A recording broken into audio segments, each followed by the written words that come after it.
Olá, boa tarde. Estamos de volta com mais uma edição do Jornal Toda Hora. A partir de agora você acompanha as principais notícias dessa terça-feira.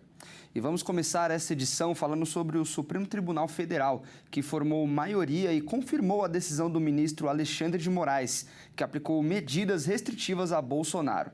A análise do caso aconteceu em plenário virtual. Moraes deu 24 horas à defesa de Jair Bolsonaro para explicar o descumprimento de uma medida cautelar.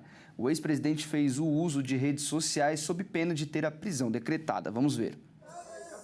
Obrigado a usar tornozeleira eletrônica e a cumprir outras medidas cautelares devido a uma investigação por suposta obstrução de justiça, Bolsonaro fez declarações à imprensa que rapidamente foram replicadas nas redes sociais, o que motivou a advertência de Moraes. Bolsonaro mostrou a tornozeleira eletrônica ao deixar uma reunião com parlamentares da oposição na Câmara dos Deputados. Isso aqui é um símbolo da máxima humilhação no nosso país. Uma pessoa inocente. Ao silêncio! Ao silêncio! Que estão fazendo com o ex-presidente da República.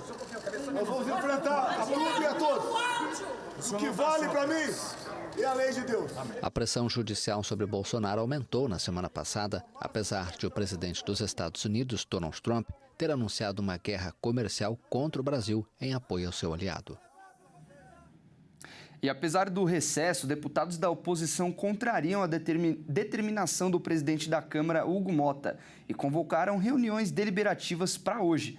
O encontro é para moções de apoio político ao ex-presidente Jair Bolsonaro, que é réu em ação penal de tentativa de golpe em 2023.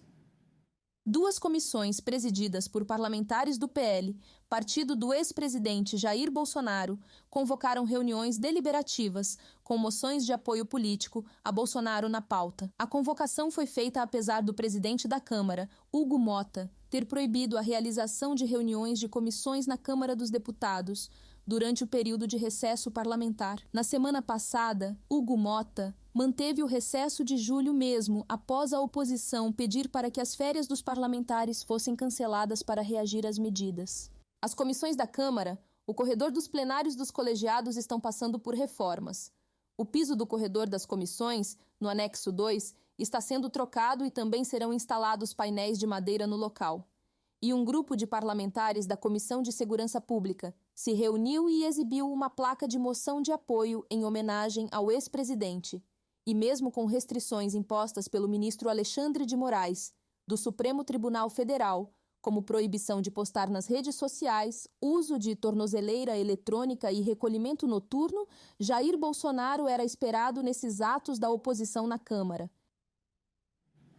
E olha só, São Luís do Anauá, em Roraima, a cidade que mais recebeu pagamentos de emendas parlamentares nos últimos 5 anos no Brasil, ou seja, 33 vezes a média nacional, decretou calamidade financeira, depois de ficar sem dinheiro para pagar os funcionários.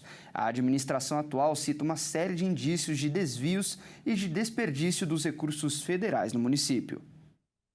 Desde janeiro de 2020, a distribuição de 106 bilhões de reais em emendas parlamentares é feita de forma desigual entre municípios. Nesses anos, as emendas chegaram, sim, a praticamente todos os municípios brasileiros. Mas a quantidade recebida por cada um não apresenta conexão com seus indicadores de desenvolvimento formados por dados de saúde, educação, renda e infraestrutura. O total de recursos pagos no período atingiu o maior montante da série histórica, e o cálculo sobre a distribuição foi feito usando dados da correlação entre o volume de emendas por habitante de cada município e 2 índices que medem o desenvolvimento do município: o Índice Firjan de Desenvolvimento Municipal e o Índice de Progresso Social. As emendas deveriam dar ao Congresso a capacidade de poder fazer justiça e levar recursos a quem mais precisa, atendendo à necessidade da população.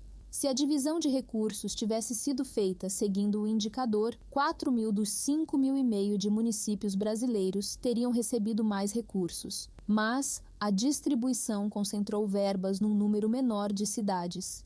Oeiras do Pará, por exemplo, é listada nas piores posições em todos os rankings de desenvolvimento dos municípios. Tem grandes carências em indicadores de saúde, educação, renda e infraestrutura. Apesar disso, só recebeu o equivalente a R$ 134 por pessoa, um dos menores valores entre municípios brasileiros. Bom, e essa edição fica por aqui. Mais notícias ao vivo você acompanha às 14 horas. Até mais.